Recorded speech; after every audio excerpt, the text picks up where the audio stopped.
This is the highest bridge ever built by human beings. The Huajiang Grand Canyon Bridge, in the mountains of Guizhou, southwest China. Its deck floats 625 meters above the Bipan River.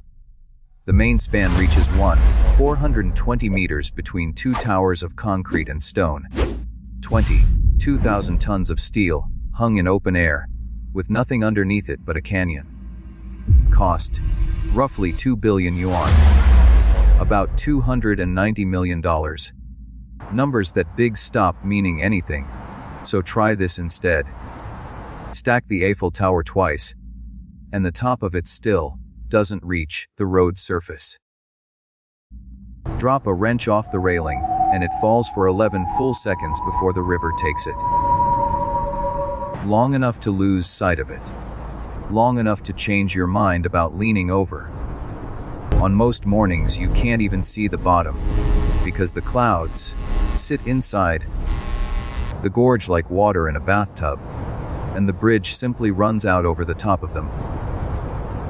But the reason this bridge exists has nothing to do with records. For the villagers living on either rim, that canyon was a wall. Two towns you can see from each other, close enough to wave. And it used to take 2 hours to travel between them. A woman in labor. A father with chest pain. 2 hours of switchbacks down one canyon wall and back up the other. That drive is now 1 minute. The mountains here don't just slow you down. They decide who your neighbors are. But hanging a mile of steel road across the deepest canyon in the region raises a question nobody had a clean answer to. How do you build a bridge when there is no ground under the middle of it, when the wind through that gorge can rip a deck apart, and when the rock on both sides is riddled with hidden caves? Get any one of those wrong and 22,000 tons of steel goes into the river. Now watch what they actually built. To understand the bridge, you first have to understand Guizhou. It is one of the most broken landscapes on Earth. Around 92% of the province is mountain or hill country. There's an old saying here, no 3 days without rain, no 3 miles without a mountain, no 3 coins in any pocket. That last part was not a joke. For most of the 20th century, Guizhou was the poorest province in China. And the reason was geometry.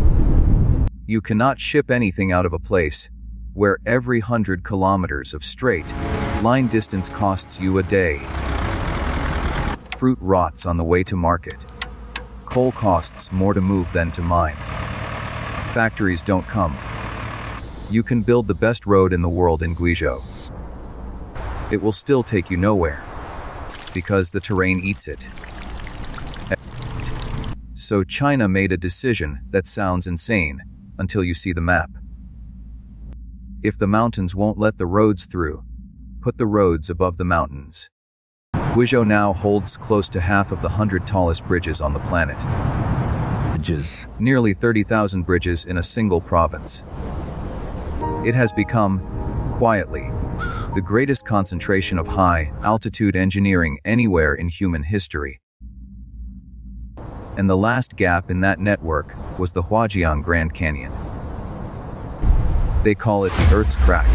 Stand on the rim, and the far side looks close enough to throw a stone at. Then you look down, and the scale of the thing hits you in the stomach. Sheer limestone walls, dropping more than half a kilometer to a green ribbon of river you can barely hear. The Bipan River carved this over millions of years, and it did not carve gently. But the depth was never the hardest part. The hardest part was what the water had already done to the rock. This is karst country. Rain here is faintly acidic, and limestone dissolves in acid. Over geological time, water doesn't just cut canyons. It hollows the ground out from the inside. Caves, sinkholes, voids the size of houses, buried in solid, looking cliff, with no sign on the surface that they're there. In karst, the rock lies to you. It looks strong all the way down, and then there's nothing. Now, put a bridge tower on that. A suspension bridge doesn't rest its weight on the towers alone. It pulls. The cables haul backwards into the mountain with enough force to tear a cliff open. If there's a hidden cavern under the anchorage, the whole system finds it violently. So before a single ton of steel was ordered, the survey teams went in. They drilled. They ran seismic scans through the rock. They mapped the canyon walls in 3 dimensions. And one number on that survey was about to change the entire design of the bridge.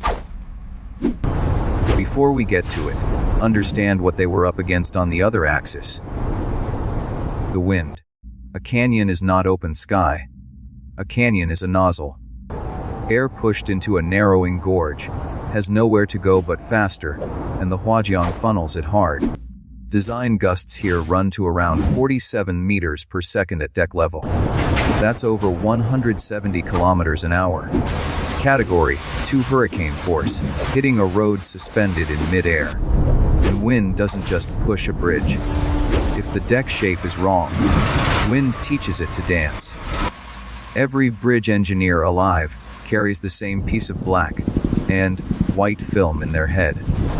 Tacoma Narrows, Washington State, November 1940. A brand new suspension bridge in a wind of only about 68 kilometers an hour. Nothing, by canyon standards. The deck began to twist, then twist harder.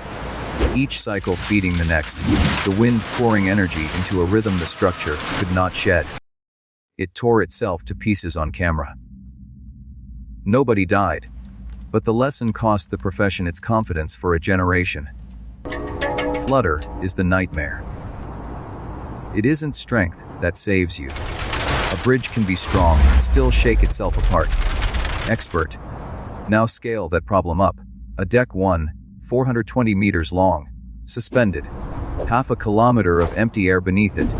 Longer, higher, and in far worse wind than Tacoma ever saw. So how do you stop it? You start by refusing to guess. They built the bridge in miniature first, and put it in a wind tunnel. A scale model of the deck, instrumented, blasted with controlled airflow at angle after angle after angle. Not just head on wind. Wind tilted upward off the canyon wall. Wind curling over the rim. The ugly cases. And the answer that came back was about shape. A solid deck is a wall. Wind hits it, spins off the edges in vortices, and those vortices shove rhythmically, the exact rhythm that killed Tacoma. So don't build a wall. Build a wing that refuses to fly. The deck is a steel truss, streamlined, with open gaps engineered into it so air passes through instead of piling up. Bleed the pressure. Break up the vortex. Starve the oscillation before it can build. Then, add wind fairings along the edges to slice the flow clean, and stabilizers to kill the twisting mode outright. Tested and re-tested until the model stayed dead calm in wind that would flip a truck. That solved the air. It did nothing about the rock, because that one number from the survey had come back, and it was worse than anyone hoped. The drilling found voids. Karst cavities inside the cliff, exactly where the structure needed to grip.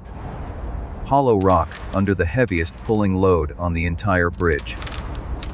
On a normal project, that's the moment you move the bridge. Here, there was nowhere to move it to. The canyon narrows where it narrows.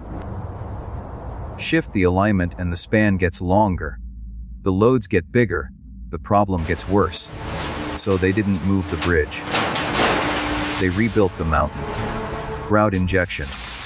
Drill into every mapped void, and pump it full of cement slurry under pressure.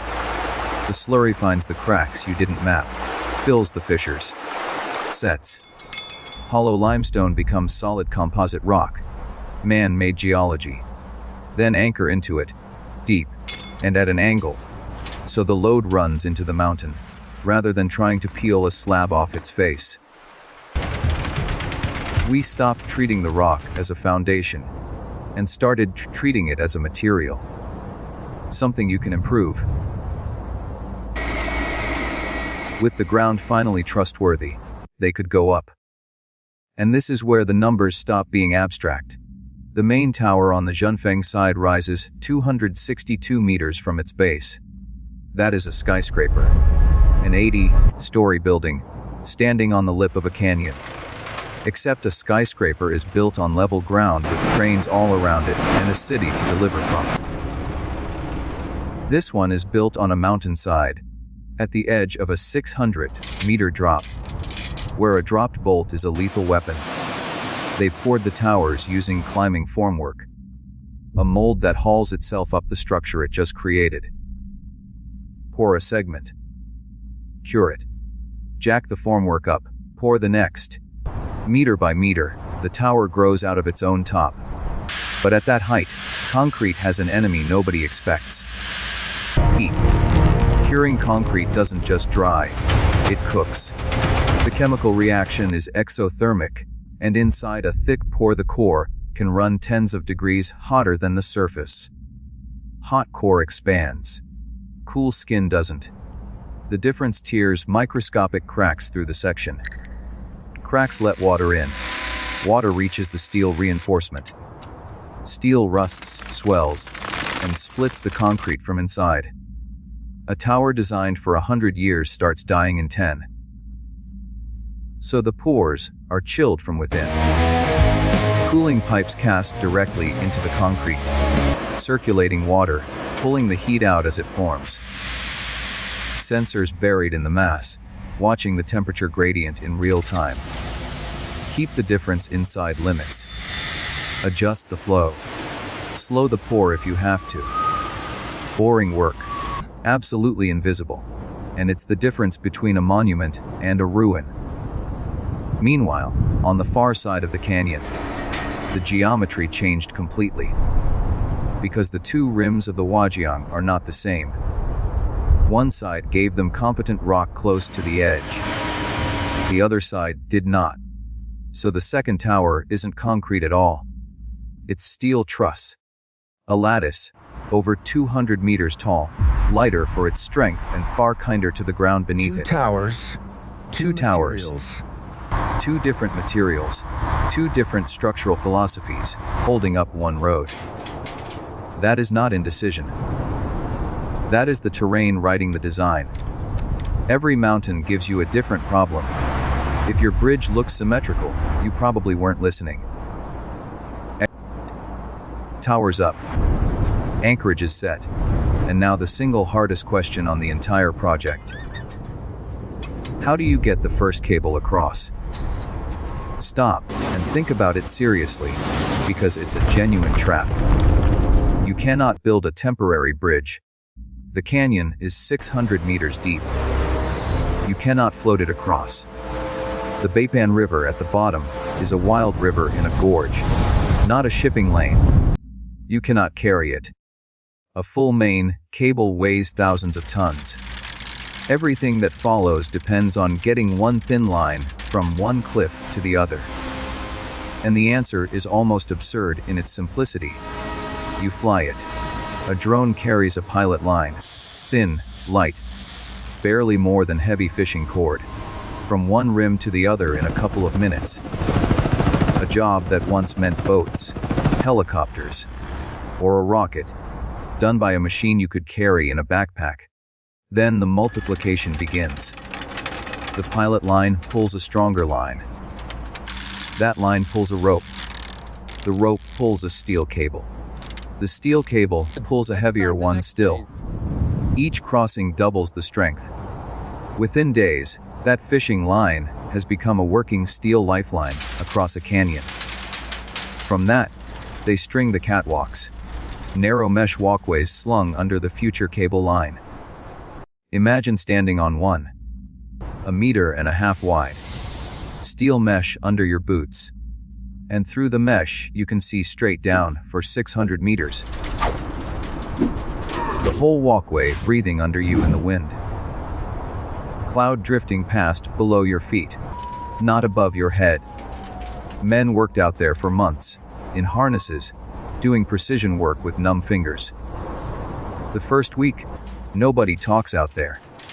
By the second month, they're eating lunch with their legs over the edge. On those catwalks, the main cables get spun. And this is one of the quiet marvels of civil engineering. A suspension cable isn't a single rope. It's built, wire by wire, in the air. A spinning wheel runs back and forth across the canyon, laying individual high-strength steel wires, each about 5 millimeters thick. Back and forth and back. Thousands of passes. The wires are gathered into strands. The strands bundled into the finished cable, then compacted under enormous pressure into a single solid cylinder. Wires with a tensile strength around 960 megapascals. Steel several times stronger than what holds up an ordinary building. And here's the tolerance that should terrify you. Every one of those wires has to carry its share. If a wire sags slightly longer than its neighbors, it goes slack, and the neighbors take its load. Do that across thousands of wires, and you've quietly built a cable weaker than the one on the drawings. So each strand is measured and adjusted to millimeter precision across 400 meters of open air. In wind, in temperature that shifts the steel's length as the sun moves. Which is why the critical adjustments happen at night, between, roughly, 2 and 5 in the morning, when the air is still and the whole structure has settled to one uniform temperature. Crews on the catwalks in the dark, headlamps strung out across a canyon, chasing millimeters. Sunlight is the enemy. One side of the cable warms, it lengthens, your survey is worthless. We work when the mountain is asleep. Cable spun, compacted, wrapped and sealed against water, because a rusting main cable is a bridge with a countdown on it. Now, at last, the road itself. And this is the part that makes people stop scrolling. The deck arrives in pieces. 93 segments of steel truss, fabricated in factories hundreds of kilometers away. Slowly! Every segment trucked through mountain roads to the canyon rim. Then lifted, not from below, because there is no below, from above. Cable cranes running on the main cables haul each segment up off the ground and out over nothing. Picture it, a piece of steel road the length of a tennis court, weighing well over 100 tons, hanging from a wire, half a kilometer above a river, turning slowly in the wind. It has to be flown out to its exact position and made it to the segment already installed. Bolt holes, lining up within millimeters. One gust at the wrong moment, and 100-ton pendulum swings into a finished section of your bridge. So every lift is a weather decision first, and an engineering decision second. Wind sensors across the canyon feeding live data. Hard limits. Above the threshold, nobody lifts. You wait. And in a canyon that generates its own weather, waiting is most of the job. But the truly counterintuitive part isn't the lifting. It's that while you're doing it, the bridge keeps changing shape. An empty suspension cable hangs in one curve. Add the first segment and the curve changes. Add the second and it changes again. Every ton you install deforms the thing you're installing onto. So the segments cannot be built to fit the finished bridge. They have to be built to fit the bridge, as it will be at the exact moment they arrive. Each piece is fabricated with a deliberate, calculated error, a pre-set camber and angle that is wrong today and correct only when the last segment lands. The bridge is assembled from parts that are individually incorrect, in a sequence that makes them collectively perfect. You are not building the bridge you designed. You are building the bridge that becomes the one you designed. Expert. Get the sequence wrong, and the two halves don't meet. Which brings us to the moment the entire project lived or died on. Closure. Two arms of steel, built out from opposite cliffs, reaching toward each other over a canyon. They have to meet in the middle. Perfectly. In line, in level, in angle. And steel does not hold still. Heat it, and it grows. Cool it, and it shrinks. Over 400 meters of structure. A swing in temperature moves the gap by a meaningful margin. The sun hits the east face first. That side warms and lengthens before the west side does. The two arms literally reach for each other at different rates through the morning. Then, there's the wind, nudging both halves independently. So closure gets scheduled the way a launch gets scheduled. For dawn, still air, uniform temperature, a window of hours, not days. Surveyors on both rims. Total stations locked on targets. Numbers called out in the dark. Hydraulic jacks, nudging 100 tons of steel by fractions of a millimeter. Nobody breathing. And then the bolts go in, and two cliffs that have been separate since the river first cut them are one piece of steel. When the last segment seats, you don't cheer straight away. You wait for the survey. Then you cheer. The gap was closed in 2025. But a connected bridge is not a finished bridge, because now they have to prove it. Load testing on a structure like this is beautifully crude. You drive dozens of fully loaded trucks onto the deck and park them in calculated patterns. All in the center to test maximum sag. All on one side to test twisting. Rolling convoys to test dynamic response. Hundreds of sensors read the answer, how far it moved, how fast it recovered, whether the numbers match the model. They don't want zero movement. Zero movement would mean something is locked up and hiding stress. They want the deflection the mathematics predicted. Nothing more, nothing less. A great suspension bridge is not rigid. It is alive. It flexes under trucks. It sways in wind. It rises and falls with the seasons, as the steel breathes with the temperature. That movement is the safety. A structure that cannot move is a structure that must break instead. And it never stops being watched. Hundreds of permanent sensors are cast into the bridge. Strain gauges, accelerometers, anemometers, GPS units on the towers. They report continuously to a monitoring center. Cable tension, deck vibration, tower lean, wind speed at multiple heights. The bridge takes its own pulse, all day, every day, forever.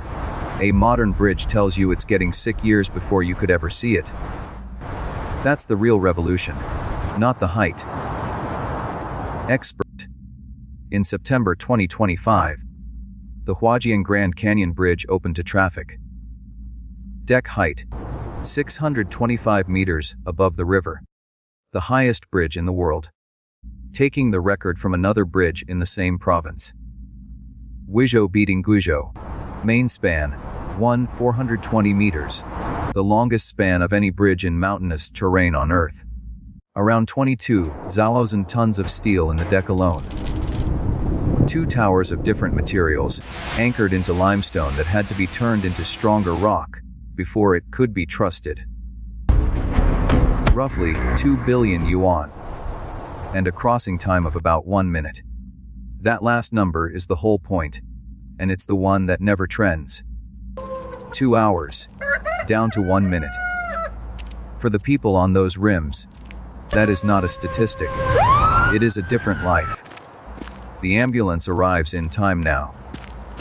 The kid who used to leave home at dawn for school gets to sleep in and still make the bell. The farmer, with a truckload of peppers and chili, reaches a real market, while the produce is still worth something. Grandparents who saw their family twice a year.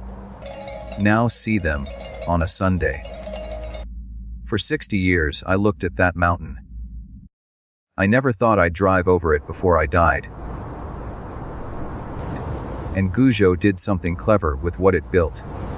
The bridge isn't only a road, it's a destination. There are glass walkways out on the structure.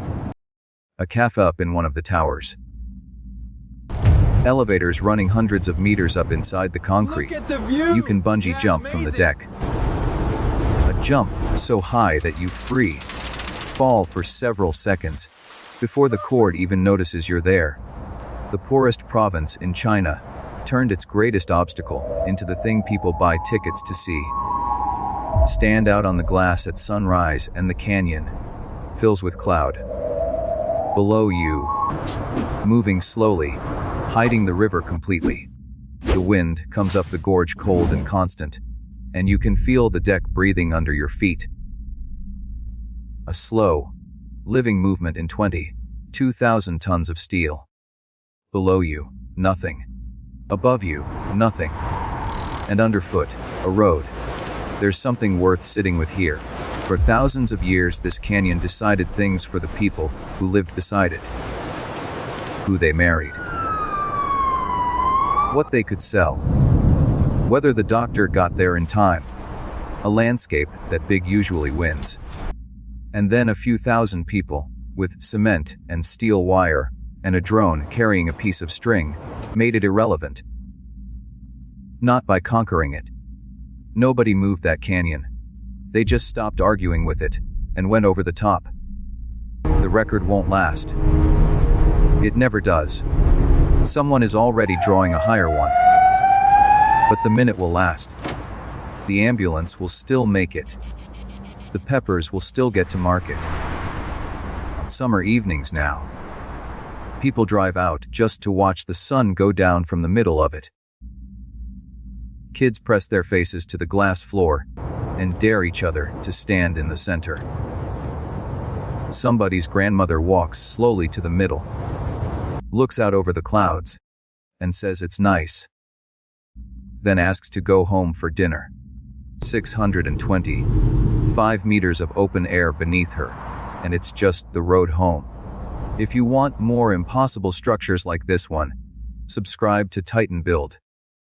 And tell us in the comments which record you think falls next.